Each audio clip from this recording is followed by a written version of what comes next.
باللہ من الشیطان الرجیم بسم اللہ الرحمن الرحیم۔ پارہ نمبر 19۔ وقال الذین، اور کہا ان لوگوں نے، لا یرجون، جو نہیں امید رکھتے، لقاءنا، ہم سے ملنے کی، لولا انزل علینا الملائکۃ، کیوں نہیں اتارے جاتے ان پر فرشتے، او نری ربنا، یا ہم کیوں نہیں دیکھ لیتے اپنے رب کو۔ اور وہ لوگ جو اس بات کی امید نہیں رکھتے کہ وہ اللہ رب العزت سے مل لیں گے، یعنی آخرت پر یقین نہیں رکھتے، وہ کہتے ہیں کہ ایسا کیوں نہیں ہوتا کہ ہم پر فرشتے اتارے جائیں یا ہم اللہ کو دیکھ لیں۔ لقد استکبروا فی انفسہم واتوا، اور انہوں نے سرکشی کی، عتوا کبیرہ، بڑی سرکشی۔ یوم یرون الملائکۃ، اور جس دن وہ دیکھیں گے فرشتے، لا بشری، نہیں کوئی خوشخبری، یومئذ، اس دن، للمجرمین، مجرموں کے لیے، ویقولون، اور وہ کہیں گے، حجرا مہجورا، کوئی آڑ ہو یعنی کوئی پناہ ہو ان کے لیے۔ یہاں پر ان لوگوں کے بارے میں کہا گیا کہ جو لوگ ابھی کہتے ہیں، جو آخرت پر یقین نہیں رکھتے اور کہتے ہیں کہ یا تو ہم پر فرشتے اتارے جائیں یا پھر ہم اللہ تعالیٰ کو دیکھ لیں، تو اللہ تعالیٰ نے کہا کہ بے شک انہوں نے اللہ تعالیٰ کی نشانیوں کو دیکھنے کے باوجود اگر وہ اس طرح کی بات کرتے ہیں تو وہ بڑی سرکشی میں ہیں، اور یہ وہ لوگ ہوں گے جن کے لیے آخرت کے دن کسی قسم کا کوئی مواخذہ نہیں کیا جائے گا، کیونکہ اللہ تعالیٰ نے پچھلے پارے کے اندر، جو ہم نے پیچھے 18 پارے پڑھے، اس میں کافی بار اس بات کو بتا دیا کہ جب آخرت یعنی سور پھونک دیا جائے گا، آخرت واقعہ ہو جائے گی، اس کے بعد کسی کی توبہ قبول نہیں کی جائے گی۔ توبہ کے دروازے اس سے پہلے تک کھلیں، جیسے ہی سور پھونکا جائے گا توبہ کے دروازے بند کر دیے جائیں گے۔ تو اس وقت وہ لوگ کہیں گے، جب وہ فرشتوں کو آسمان سے اترتا ہوا دیکھیں گے تو وہ اس بات کو کہیں گے کہ کاش ہمارے لیے کوئی پناہ ہو۔ اس کے بعد اس بارے کے اندر بتایا گیا کہ نیکیاں ضائع ہو جاتی ہیں۔ اب نیکیاں ضائع کس طرح سے ہوتی ہیں، یہاں پر بتایا گیا کہ اگر کوئی تنہائی میں کسی بھی قسم کی کوئی برائی اختیار کرتا ہے تو اللہ تعالیٰ نے کہا چاہے وہ پہاڑ جتنی نیکیاں بھی لے کے آئے تو اس کی وہ نیکیاں ضائع کر دی جاتی ہیں۔ بتایا گیا کہ مستقل بنیادوں پر قرآن کے ساتھ تعلق قائم کرنا اور اسے چھوڑنا نہیں۔ پھر ہمیں بتایا گیا کہ بدترین جو معبود ہے، جدھر دل جائے، حلال و حرام کی پرواہ کیے بغیر ادھر کو چل پڑنا، اپنے خواہش نفس کی پیروی نہیں کرنی، اس سے روکا گیا۔ پھر اس کے بعد جہاد کبیر بتایا گیا کہ بڑے پیمانے پر تمام وسائل استعمال کر کے قرآن کا پیغام لوگوں تک پہنچاؤ۔ اس کے بعد ہے کھارا اور میٹھا پانی، دونوں پانی اکٹھے بہہ رہے ہیں، یہی زندگی کا اصول ہے، میٹھا بن کر کھارے کے ساتھ چلتے رہو۔ پھر یہاں پر بتایا گیا کہ زمین میں اگر تم دیکھو تو اللہ تعالیٰ نے اپنی بہت سی نشانیاں بیان کی ہیں، کتنی عمدہ اور مختلف قسم کے نباتات کے چرند پرند کو پیدا کیا۔ پہلے اللہ تعالیٰ نے بتایا کہ جو نیکیاں ضائع کس طرح سے ہوتی ہیں، اب اللہ تعالیٰ وہ بتا رہے ہیں کہ آپ کی جو برائیاں ہیں وہ نیکیوں میں تبدیل کس طرح سے ہو جاتی ہیں۔ توبہ، ایمان اور عمل صالحہ وہ درجہ ہے جہاں پر برائیاں اچھائیوں میں بدل دی جاتی ہیں، یعنی جب کوئی توبہ کر لیتا ہے،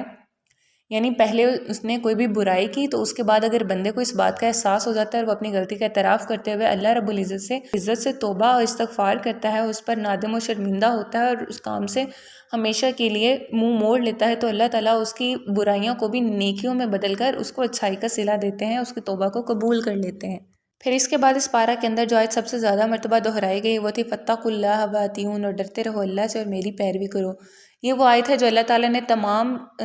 پیغمبروں کے قصے جو اس پارے کے اندر بیان کیے، ان کے ہر قصے کے بعد یہ بتایا کہ جب حضرت نوح کا قصہ بیان کیا تو آخر میں کہا گیا فاتقوا اللہ واطیعون۔ پھر حضرت لوط اور حضرت ہارون کی قوم کا قصہ بیان ہوا تو بھی یہی کہا گیا۔ پھر حضرت موسیٰ علیہ السلام کا قصہ، اور اس کے بعد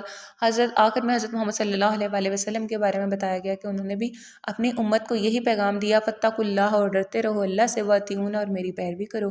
اس کے بعد ہے قلب سلیم کے بارے میں کہا گیا، اللہ تعالیٰ نے بتایا کہ آپ جنگ میں شریک ہوئے بغیر جہاد کس طرح سے کرتے ہیں۔ چھوٹی چھوٹی نیکیاں جن کو ہم بہت معمولی جانتے ہیں، اللہ تعالیٰ نے اس کو کتنا بڑا کر کے ان کی فضیلت کو بتایا کہ ہر پاک اور صاف دل والا، زبان کا سچا، اور دل میں نہ گناہ ہو، نہ کینہ ہو، نہ حسد ہو، اور دل کو سلامت رکھنا بڑا جہاد ہے۔ یعنی اگر آپ ایسا دل رکھتے ہیں جس میں کسی کے لیے کوئی حسد نہیں ہے، کوئی نفرت نہیں ہے، اور آپ زبان کے سچے ہیں اور پاک اور صاف دل رکھتے ہیں، تو وہ آپ جہاد کر رہے ہیں۔ موسیٰ علیہ السلام کا واقعہ جب بیان کیا گیا، وہاں کہا گیا کہ موسیٰ طور سینا پہنچے تو آواز دی گئی سبحان اللہ رب العالمین۔ پھر حضرت موسیٰ علیہ السلام کے قصے کو تھوڑا تفصیلاً بیان کیا گیا، یہاں پر ذرا ان کی بات چیت کا تذکرہ زیادہ کیا گیا۔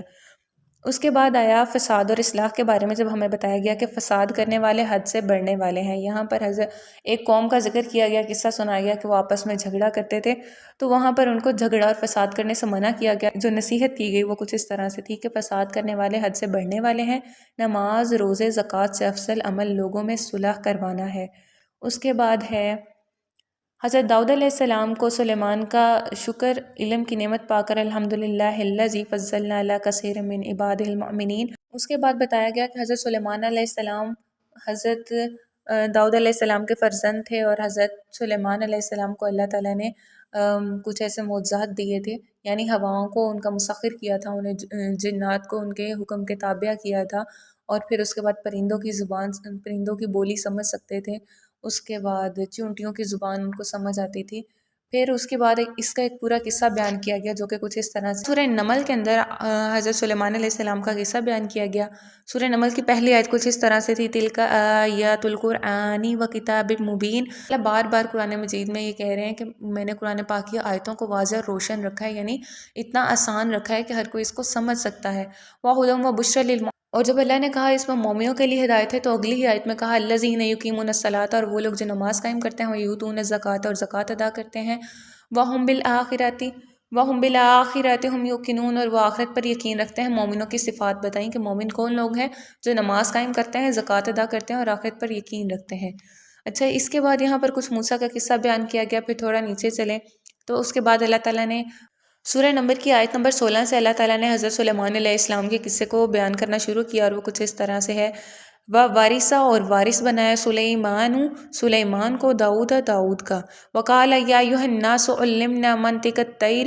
اور اس نے کہا اے لوگوں مجھے سکھائی گئی ہے پرندوں کی بولی، واوتینا من کل شیء، اور ہمیں دی گئی ہے ہر چیز یعنی ہر نعمت، ان ھذا لہو الفضل المبین، اور بے شک یہ کھلا فضل ہے۔ بات کہا گیا کہ سلیمان کے لیے لشکر ہے جنوں کا، انسانوں کا اور پرندوں کا، جو کہ جمع کیا جاتا ہے اس کی طرف۔ وحشر لسلیمان جنودہ من الجن والانس والطیر فہم یوزعون۔ اس کے بعد اگلی ہی آیت میں کہا حتی، یہاں تک کہ اذا، جب آتوا، وہ آئے، علی واد النمل، چونٹیوں کے میدان میں، اور چونٹیوں کے میدان میں جب آتے ہیں تو قالت نملۃ، تو کہا ایک چونٹی نے، یا ایھا النمل، اے چونٹیوں، یا ایھا النمل ادخلوا مساکنکم، اے چونٹیوں تم داخل ہو جاؤ اپنے گھروں میں یعنی اپنی بلوں میں، لا یحطمنکم سلیمان وجنودہ وہم لا یشعرون، کہیں سلیمان اور اس کا لشکر تمہیں رون نہ ڈالے۔ تصویر بیان کروں تو کچھ اس طرح سے کہ جب حضرت سلیمان علیہ السلام کا لشکر، جس میں جن، انسان اور پرندے سب شامل تھے، سب کو جمع کیا جانا تھا، تو چونٹیوں کے میدان میں پہنچنے والے تھے، تو ایک چونٹی نے کہا کہ چونٹیوں تم اپنی بلوں میں داخل ہو جاؤ، ایسا نہ ہو کہ سلیمان کا لشکر تمہیں رون ڈالے اور تمہیں اس کی خبر نہ ہو۔ فتبسم ضاحکا من قولها، تو وہ ہنستے ہوئے مسکرائے، وقال ربی، تو اس نے کہا اوزینی ان اشکر نعمتک التی انعمت علی وعلی والدی، کہ میں تیری نعمت کا شکر ادا کروں جو تو نے مجھ پر انعام فرمائی اور میرے ماں باپ پر، یعنی اللہ تعالیٰ نے ان کو، حضرت سلیمان علیہ السلام کو پرندوں کے ساتھ ساتھ چونٹیوں کی بولی کو سمجھنے کی بھی توفیق دی ہوئی تھی، اور جب وہ چونٹی نے آپس میں یہ بات کہی تو حضرت سلیمان علیہ السلام نے اس کو سن لیا۔ نیک کام کروں جو تو پسند کرے، اور اپنی رحمت سے مجھے اپنے نیک بندوں میں داخل فرما لے۔ یہ حضرت سلیمان علیہ السلام نے دعا کی تھی اللہ رب العزت سے۔ اس کے بعد کہا گیا وَتَفَقَّدَ الطَّيْرَ فَقَالَ مَا لِيَ لَا أَرَى الْهُدْهُدَ، پھر اس نے پرندوں کا جائزہ لیا تو کہا کہ ہدہد کو نہیں دیکھتا، یعنی جب پورا ایک لشکر جمع ہوا تھا جنوں کا، انسانوں کا اور پرندوں کا، تو حضرت سلیمان علیہ السلام نے دیکھا کہ اس میں ایک پرندہ جو کہ ہدہد وہاں پر موجود نہیں تھا۔ حضرت سلیمان علیہ السلام نے کہا یہاں تو وہ میرے پاس اس کی کوئی خاص وجہ لے کے آئے کہ وہ کیوں حاضر نہیں ہوا، ورنہ میں اس کو عذاب دوں گا، یعنی میں اس کو اس کی سزا دوں گا اور میں اس کو ذبح کر ڈالوں گا۔ تو پھر کچھ ہی دیر کے بعد جب ہدہد اس قافلے میں آیا اور حضرت سلیمان کے پاس حاضر ہوا، تو ہدہد نے اپنی غیر حاضری کی یا نہ آنے کی وجہ بیان کی، تو وہ کچھ اس طرح سے، ہدہد نے حضرت سلیمان علیہ السلام سے کہا کہ میں ایک یقینی خبر لایا ہوں۔ اس کے بارے میں جو آیت نازل کی گئی وہ کچھ اس طرح سے ہے، انی وجدت امرأۃ تملکہم وأوتیت من کل شیء ولہا عرش عظیم، بے شک میں نے ایک عورت کو دیکھا ہے، وہ ان پر بادشاہت کرتی ہے اور اسے دی گئی ہے، اس کے لیے جو بادشاہت اس کو دی گئی ہے اور اس کے لیے ایک بہت بڑا تخت ہے۔ وجدتموہا وقومہا یسجدون للشمس من دون اللہ وزین لہم الشیطان اعمالہم فصدہم عن السبیل فہم لا یہتدون، اور بتایا گیا کہ میں نے اسے اور اس کی قوم کو اللہ کے سوا اللہ کو چھوڑ کر سورج کو سجدہ کرتے ہوئے پایا ہے، اور شیطان نے انہیں آراستہ کر کے دکھائے ہیں ان کے عمل، اور وہ سیدھے راستے سے ان کو روک دیا ہے اور وہ راہ نہیں پاتے ہیں، یعنی شیطان نے ان کو بہکا دیا ہوا ہے اور وہ سورج کی پرستش کرتے ہیں۔ پھر کہا گیا اللہ یسجد للہ الذی یخرج الخبء فی السماوات والارض ویعلم ما تخفون وما تعلنون، اور اللہ کو سجدہ نہیں کرتے، وہ جو آسمان اور زمین میں چھپی ہوئی چیزوں کو نکالتا ہے اور وہ جانتا ہے جو تم چھپاتے ہو اور جو تم ظاہر کرتے ہو۔ اللہ لا الہ الا ہوا رب العرش العظیم، اور اللہ کے سوا کوئی معبود نہیں، وہ عرش عظیم کا مالک ہے۔ کہا گیا قال سننظر اصدقت ام کنت من الکاذبین، سلیمان علیہ السلام نے ہدہد سے کہا ہم ابھی دیکھ لیں گے کیا تو نے سچ کہا یا پھر تو من الکاذبین جھوٹوں میں سے تھا۔ ہدہد کو کہ یہ خط اس کو دے اور پھر دیکھ اس کے بارے میں کیا جواب دیتی ہے۔ قالت یا ایھا الملاء انی القی الیہ کتاب کریم، اور وہ عورت کہنے لگی اے سردار بے شک میری طرف ایک باوقت خط ڈالا گیا ہے، یعنی وہ خط جو ہدہد لے کے گیا تھا اس نے اس کے بارے میں کہا انہ من سلیمان و انہ بسم اللہ الرحمن الرحیم۔ اور یہاں پر قرآن پاک میں پارہ نمبر 19 میں سب سے پہلے بسم اللہ جو ہے وہ یہاں پر نازل کی گئی۔ اس میں کہا گیا بے شک وہ سلیمان کی طرف سے اور بے شک اللہ کے نام سے ہے جو وہ رحم کرنے والا نہایت مہربان ہے۔ قالت یا ایھا الملاء افتونی فی امر ما کنت قاطعۃ امرا حتی تشہدون، وہ بولی کہ اے میرے سردار میرے معاملے میں مجھے رائے دو، میں کسی معاملے میں فیصلہ کرنے والی نہیں جب تک تم موجود نہ ہو۔ تو اس نے اپنے سردار سے مشورہ کیا، اس کے بعد کہا گیا قالوا نحن اولو قوۃ واولو باس شدید، وہ بولے ہم قوت والے ہیں اور بڑے لڑنے والے ہیں۔ پھر اس کے بعد کیا کیا، اس عورت کو کہا گیا کہ تم اپنی مرضی سے جو چاہو حکم دو۔ تو اس عورت نے کیا کیا، کچھ تحائف لے کے اپنے قاصد کو دیے کہ حضرت سلیمان علیہ السلام کے پاس لے کے جاؤ اور دیکھو حضرت سلیمان علیہ السلام کیا جواب دیتے ہیں۔ تو حضرت سلیمان علیہ السلام نے کیا کیا کہ انہوں نے کہا کہ کیا تم مجھے مال دیتے ہو، بے شک اللہ نے مجھے اس سے بہتر عطا کیا ہے۔ اور اس قاصد کو کہا کہ اب ہم وہاں پر لشکر لے کے آئیں گے اور تمہارے علاقے کو فتح کر لیں گے اور تمہیں وہاں سے نکال دیں گے۔ نازل ہوئی قال عفریت من الجن انا آتیک بہ قبل ان تقوم من مقامک، کہا اس نے جنات میں سے کوئی ہیکل نے بے شک میں اس کو آپ کے پاس اس سے قبل لے آؤں گا کہ آپ اپنی جگہ سے کھڑے ہوں۔ سلیمان علیہ السلام نے کہا اپنے لشکر سے کہ تم میں سے کون ہے کہ جو اس ملکہ کے تخت کو یہاں میرے پاس لے آئے گا۔ تو حضرت سلیمان علیہ السلام کے لشکر میں سے ایک جن نے کہا، جو کہ آیت اس طرح سے ہے قال عفریت من الجن انا آتیک بہ قبل ان تقوم من مقامک، کہا جنات میں سے کبھی ہیکل نے بے شک میں اس کو آپ کے پاس لے آؤں گا کہ آپ اپنی جگہ سے کھڑے ہوں اس سے پہلے۔ وَإِنِّي عَلَيْهِ لَقَوِيٌّ أَمِينٌ، اور بے شک اس پر البتہ قوت والا ہوں، ایمانت دار ہوں۔ اس کے بعد اگلی آیت میں کہا گیا قال الذی عنده علم من الکتاب انا آتیک بہ قبل ان یرتد الیک طرفک، تو اس کے بعد ایک شخص نے کہا کہ جس کے پاس کتاب الہی کا علم تھا میں اس کو آپ کے پاس اس سے قبل لے آؤں گا کہ آپ اپنی آنکھ جھپکیں، یعنی ایک دوسرے شخص نے کہا کہ میں جب تک آپ اپنی آنکھ کو جھپکیں گے اس سے کم وقت میں اس کے تخت کو، اس عورت کے تخت کو یہاں آپ کے سامنے لے آؤں گا۔ سلیمان علیہ السلام نے اچانک اسے اپنے پاس رکھا ہوا دیکھا تو اس نے کہا کہ یہ میرے رب کے فضل سے ہے۔ اس کے بعد اس ملکہ کو وہاں لایا گیا اور جیسے وہ ملکہ وہاں پر آئی تو کہا گیا کہ اس کے تخت کو بدل دو، اس کے تخت کی وضع بدل دو۔ تو جب اس تخت کی وضع بدل دی گئی یہ میرا ہی تخت ہے اور میں اس کو پہچانتی ہوں، اور اس کے بعد وہ ایمان لے اور اس نے اسلام قبول کر لیا۔ کانت من قوم کافرین، اور بے شک وہ تھی کافروں کی قوم میں سے۔ بعد جب وہ عورت ایمان لے آئی تو حضرت سلیمان علیہ السلام نے اس سے کہا کہ تم محل میں داخل ہو جاؤ۔ جو ہی وہ محل میں داخل ہونے لگی تو اس نے فرش کی طرف دیکھا تو اس نے اپنے پائنچے اوپر کر لیے کیونکہ اسے لگا کہ وہ فرش سارا پانی ہے، پانی نہیں بلکہ یہ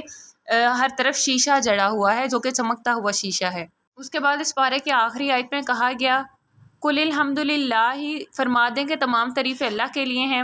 قل الحمدللہ، فرما دیں کہ تمام تعریفیں اللہ کے لیے ہیں۔ وسلام، اور سلام علی عبادہ، اس کے بندوں پر، الذین، اور وہ جنہیں، الذین اصطفیٰ، اور وہ جنہیں چاہتا ہے چن لیتا ہے، اللہ خیر اما یشرکون، کیا اللہ بہتر ہے یا وہ جو تم شریک ٹھہراتے ہو۔ قل الحمدللہ، اور تمام تعریفیں اللہ کے لیے ہیں۔ وسلام، اور سلام ہے، علی عبادہ، اس کے بندوں پر، الذین اصطفیٰ، اور وہ لوگ جنہیں اللہ نے چن لیا، اللہ خیر اما یشرکون، کیا اللہ بہتر ہے یا وہ جو اس کے علاوہ جن کو یہ شریک ٹھہراتے ہیں۔ وما علینا الا البلاغ المبین، جزاکم اللہ الخیر۔